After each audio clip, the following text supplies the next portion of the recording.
welcome back to another episode of Chief Talk. I'm Stephen Lucky here with Gardopia Gardens and the amazing Dominic and Sherry. What's going on, y'all? Nothing much. Feeling good? Feeling all right? It's hot. Feeling cold. The exact opposite. Oh, Just kidding. Dominic is cold-blooded. With that being said, we had our first Chief Talk, which was reflecting on 23, 24, and then what is going on in the amazing month of June. And so now fast forward to our next monthly Chief Talk. We're going to reflect on what happened in June and also projecting into July. So, Sherry, Dom, how was June? What happened? June is a great month. One of the best places that we offer our educational programming to is actually the Ella Austin Community Center. Okay. And they are down the street. So Ella Austin Community Center is a very historic community center in the east side of San Antonio. That's where you and I met. Hey, back when Steven didn't have dreads. This is true. He's right. It was great. So one of the things that happened there was Steven and the University Incarnate Word, shout out to Dr. Crane, installed the garden at that location back in 2015. 2013, okay. Yeah. So way back, over a decade ago. And we actually had the opportunity this past spring to rebuild that garden with the GOAT himself. Future GOAT. Well, Wemby with the San Antonio Spurs came and after HEB, after over a decade of growing fresh organic produce, to rebuild the kids and the community center a brand new garden is absolutely blessed. So we've been working with the Ella Austin Community Center actually in their summer program to be there every single week, 2 times a week throughout their 6-week summer program to make sure these kids are utilizing the garden, learning about healthy nutrition, food, and then also just bringing in this overall notion of climate. And it's just been a blessing to work alongside them. It's always great. And shout out to West Care as well, supporting that in their summer extravaganza. Like Dom said, that garden's been there for a while. There's also the community garden, which is the East Side Sprout Garden at Ella Austin. That's been there even before the children's garden. Yep. Juan Garcia and Barb, who are down the street right there across from Bowden Elementary, working with Bowden. We've had a long-standing relationship with them. So shout out to Ella and Bowden Elementary and all those folks. So what else has been happening, Sherry? So this summer we've been working really hard. I didn't say really hard. It's just hot outside at Essence Prep. And we are also doing 2 classes there a week. Not 2 classes. We're actually there 2 days a week. And we're working with the students. They're doing this really big project. It's a project-based learning program where it's around a food truck. And so they're creating their own food truck eventually at the end of their project. Yeah. Anywhere from growing their own food to just all the entrepreneurship and the financials that go behind creating and having your own food truck. And I'm really excited to see where the students take this. It's really all in their hands, and Gardopia has been helping a great deal with teaching the kids how to grow their own food and also how to cook it and maybe menu items that can come from things straight from the garden. So we're really excited to be there. They're a great group of kids. Yeah. And so Sherry is a chef, if y'all didn't know. Sherry, if you could have any food truck, what would your food truck be? Man, I love Mexican, Asian cuisine. Okay.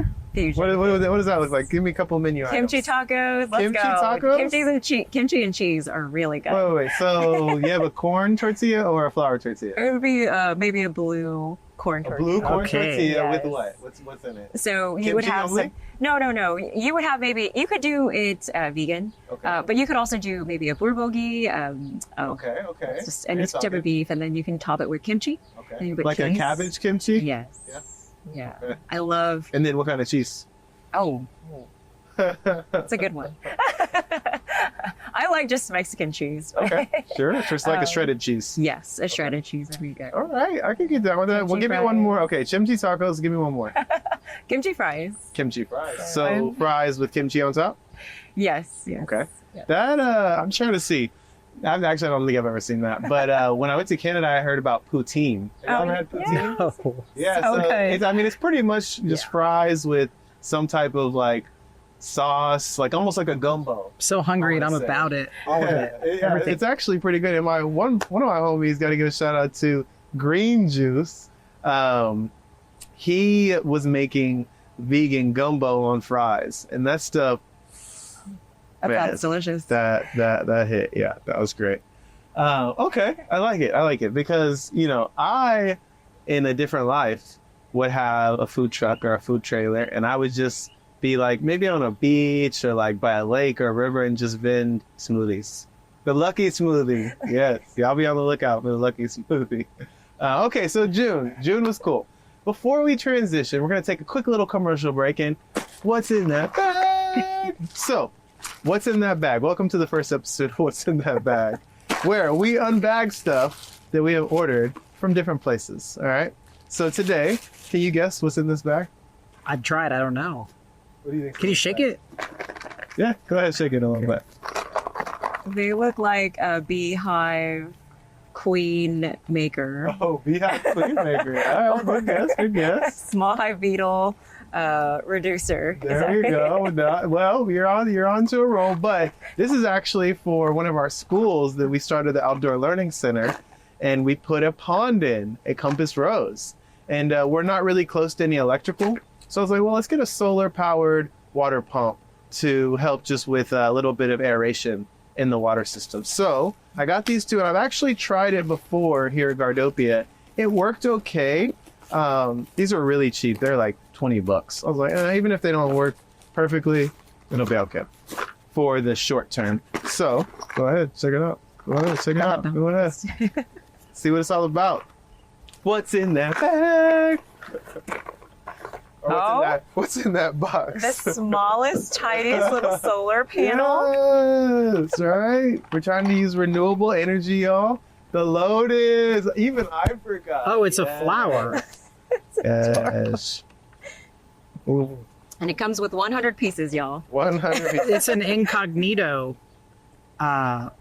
That's it, man. And it'll shoot up to 24 inches, it said, in full sun. Oh.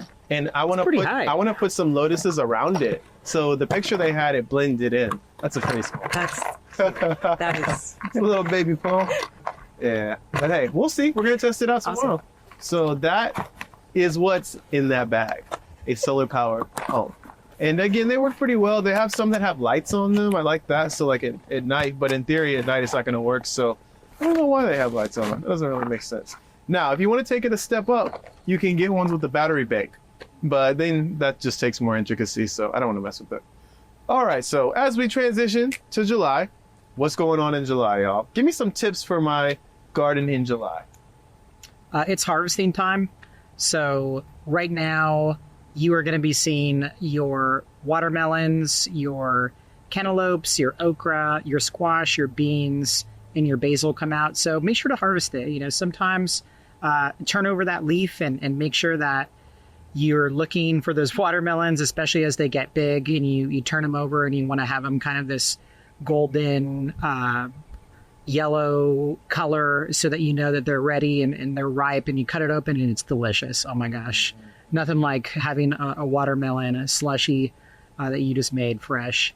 And then with the basil, so the big tip I would say is there's a lot of basil. Basil grows really well here in San Antonio, especially during this time. You're about to start seeing white flowers that are coming off of your basil. And so while there are a lot of bees, so if I have about 6 basil plants, I like to leave at least one just for the bees and let those white flowers do the pollination that they have to do and have their food source. But on the other ones, cut 2 inches below that white flower. And if you can do that, you're going to be having more shoots that are coming out of your basil, and you'll just have a plethora of pesto and a plethora of a pizza party. Just all the good stuff that comes with basil. Mint basil water. Mint basil. What are those little sherry? Margarita pizzas. Margarita pizza, but like they're kind of like it's like the big slice of cheese. It's kind of like gummy, and then I don't know, and it has like a little like pesto leaf on it. Burrata cheese. Something like that. It's like a appetizer. Yeah, it's a mozzarella. Yeah, I don't know what that dish is called. I'm hungry, guys, because you guys are talking about kimchi tacos and all that. Golly, and shout out to what is it called? What's the pizza place we go to over off Macola in Maine? Barbaro. Oh, Barbaro. Barbaro. Yeah, some really good ones. Yeah. Also in the airport, it's like Vino Volo or something. They had some pretty good burrata bread. Yeah. as well with some focaccia, a little bit of tomatoes on there. Yes. I just think that like these are the dishes that are best locally and seasonally right now, and so that is so important. And it's like eat seasonal food Yep. when you were thinking about it. Take the opportunity to learn that recipe, or like just cook what's in season. That's all I have to say. It's one of the most sustainable things that we can do, and we grow really great summer produce that really thrives in Central Texas. So eat seasonally, y'all. Good for the Seasonally. environment.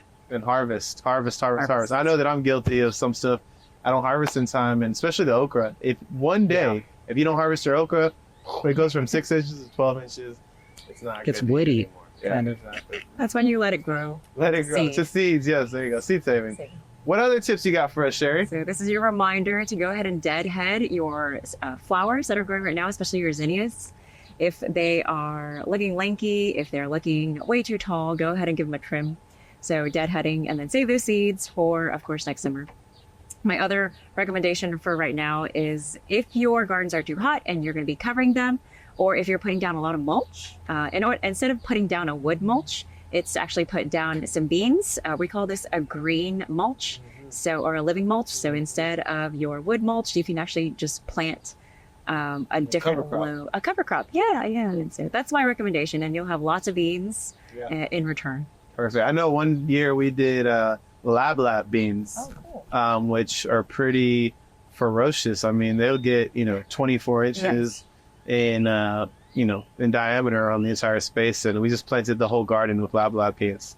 So that was a good little experiment. Bean stew. Crowder peas, purple whole peas, right? What other beans do you like to plant in the summer? I just like doing pinto beans. Pinto beans. So I get them for really cheap in bulk. Yeah. Pinto Do you beans. soak your beans before you plant them? No, you do not need to. You do direct soak? Yes. Okay. Nice. There it is. Y'all heard it here first, folks. You never want to have bare soil.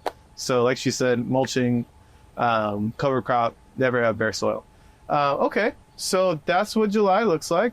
As we wrap up, y'all, we just thank y'all for tuning in. We thank you for supporting our mission. Again, everybody who has donated, everybody who has volunteered, none of this is possible without y'all. And until next time, we will see you on Chief Talk. Adios.